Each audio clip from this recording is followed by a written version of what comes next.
हरिपुर में बापू श्री संत आसाराम जी के आश्रम में है, जहाँ पर हमारे समक्ष आश्रम के व्यवस्थापक महोदय हैं।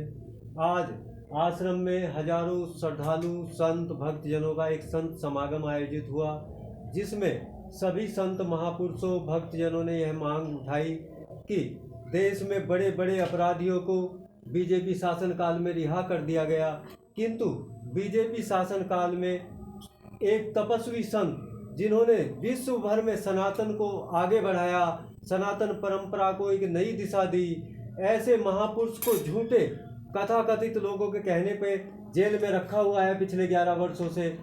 तो व्यवस्थापक महोदय के श्री मुख से जानना चाहेंगे कि आज आए संत महापुरुषों तथा भक्तजनों की क्या मंशा उन्होंने देखी तथा वो उनकी क्या मांग उन्हें सुनने के लिए मिली।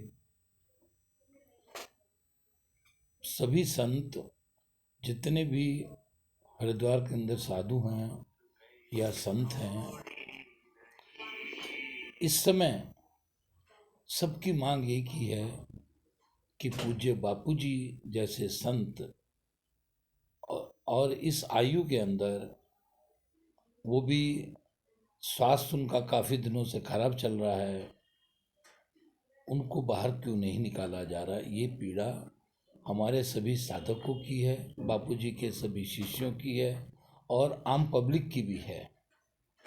जहाँ तक बापूजी को क्यों नहीं निकाला जा रहा, ये न्यायपालिका गवर्नमेंट की क्या पॉलिसी है।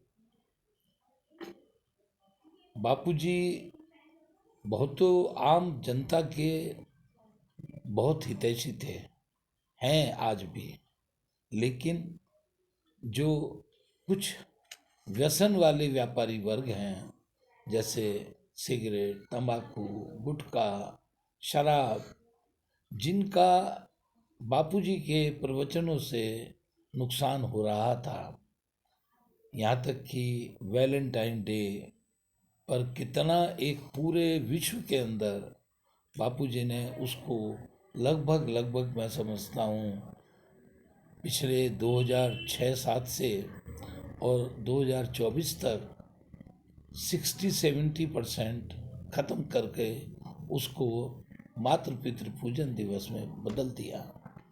तो यही सब कुछ कारण है, और बाकी तो बापूजी क्या हैं इसका शब्दों से बयान नहीं किया जा सकता, और वो कौन सा मिशन लेकर वहाँ बैठे हुए हैं ये भी हम सब जानते हैं, दुनिया जानती है। बापूजी वहाँ बैठे हुए, अभी मैं एक दुबे हमारी बहन प्रवक्ता है नीलम दुबे, उसका मैं वो सुन रहा था। पहले भी हमने इस चीज़ को सुना था कि जोधपुर जेल में ही कुछ आतंकी बंद थे, उनको बापूजी ने कहा कि मैं तुम्हें बाहर निकालूंगा।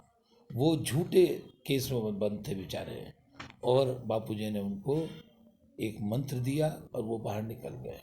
अब इससे अगर आप अंदाज़ा निकालें कि जो दूसरों को बाहर निकाल सकते हैं वो खुद क्यों नहीं निकल सकते। निकल सकते हैं, लेकिन उनका कोई ना कोई वहाँ बहुत बड़ा मिशन है, जो कि राष्ट्र के लिए नहीं पूरे विश्व के लिए है। उनका सबसे पहला संकल्प पूज्य बापूजी का था, भारत विश्व गुरु बनेगा। सन 2000 से मैं सुनता आ रहा था।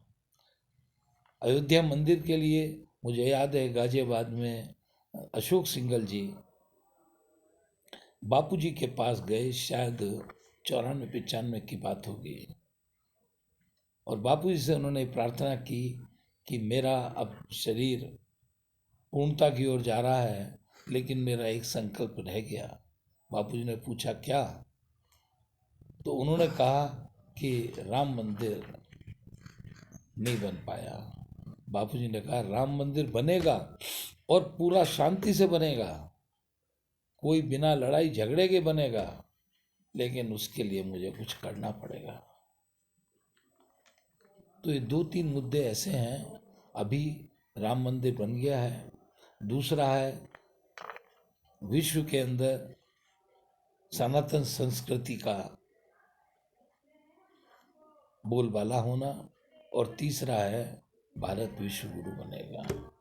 मैं तो यही समझता हूँ, क्योंकि आज मुझे बापूजी की शरण में 31 वर्ष हो चुके हैं।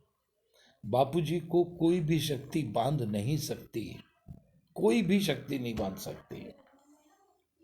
हम लोग भले ही कहते हैं मोदी जी मोदी जी, मोदी जी बापूजी की ही कृपा पात्र से आज इतनी शक्ति बने हुए हैं। मोदी जी खुद मानते हैं कि मेरे पीछे कोई शक्ति काम कर रही है, और वो शक्ति केवल एक बापूजी हैं।